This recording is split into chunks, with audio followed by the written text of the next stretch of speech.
You talked about oxidative stress earlier. Is treating oxidative stress one of the best ways to deal with the African AIDS epidemic? I think this is one way to approach, to decrease the rate of transmission, because I believe HIV, we can be exposed to HIV many times without being chronically infected. Our immune system could get rid of the virus within a few weeks if you have a good immune system. And this is the problem also of African people.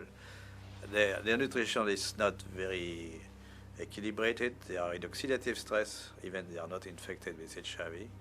So their immune system doesn't work well already. So it's prone, it can, allow HIV to get in and persist. So there are many ways which are not the vaccine, the magic name, the vaccine. Many ways to decrease the transmission just by simple measures of nutrition, giving antioxidants, proper antioxidants, hygiene measures, fighting the other infections.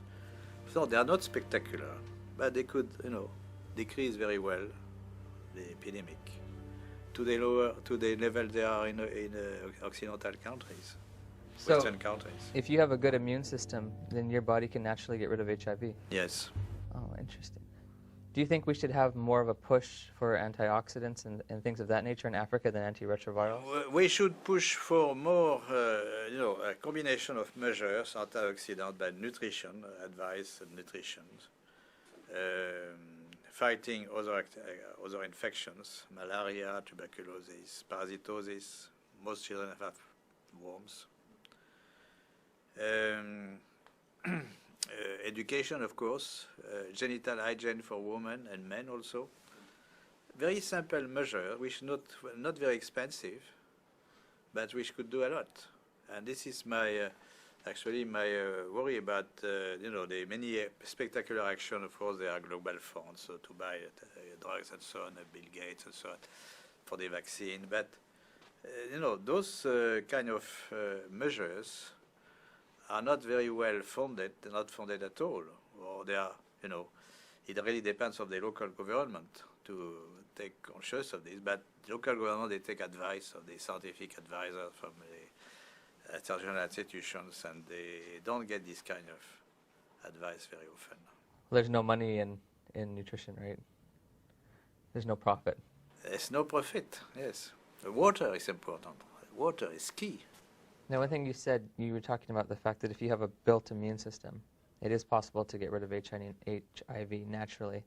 If you take a poor African who's been infected and you build up their immune system, is it possible for them to also naturally get rid of it? I would think so. Okay, that's an important. It's point. Important knowledge which is completely neglected. People always think of drugs and vaccine. So this is a message which may be different from what you heard before, no? The closing? No. Yes, my message is different from what you heard from Fauci or. Yes, it's a little different. It's a little different. Some people are very fortunate they don't have these side effects.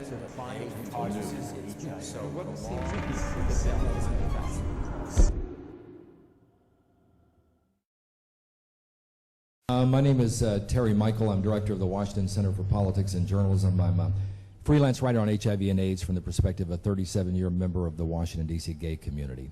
My question is for Dr. Barré-Sinoussi. In late 2006, in a video interview, your co-winner of the Nobel Prize, Dr. Luc Montagnier, said, and this is an accurate quote, complete and in context, "We can be exposed to HIV many times without being chronically infected. Our immune system will get rid of the virus within a few weeks if you have a good immune system." Goes right directly to the question of early intervention or no intervention at all.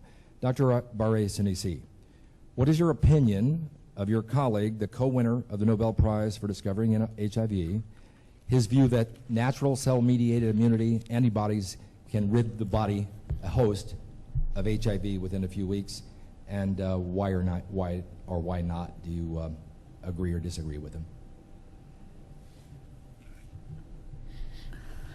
Difficult for me to comment on my colleagues, as you can imagine. However, I'm going to tell you what I'm thinking personally. I think the innate immunity is certainly something to consider for controlling HIV infection, and there is more and more data that are published, which are published in the literature, that show how much the innate, the natural immunity is part of the game, both also as a driver of adaptive immunity. So certainly we have to consider natural immunity to control HIV infection. Whether I know that there are several Montagnier, but not only Montagnier views, that said that if you have a good immune system, then you can protect yourself against HIV infection. I think we don't have serious data to say that, in my opinion, today.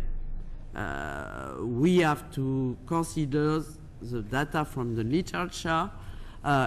When you are exposed to HIV, it depends to the amount of the virus that you are exposed. It's not only depending only of whether you have a good immune response or not. It's also depending of the amount of the virus that you are exposed. It's depending also of your genetic background.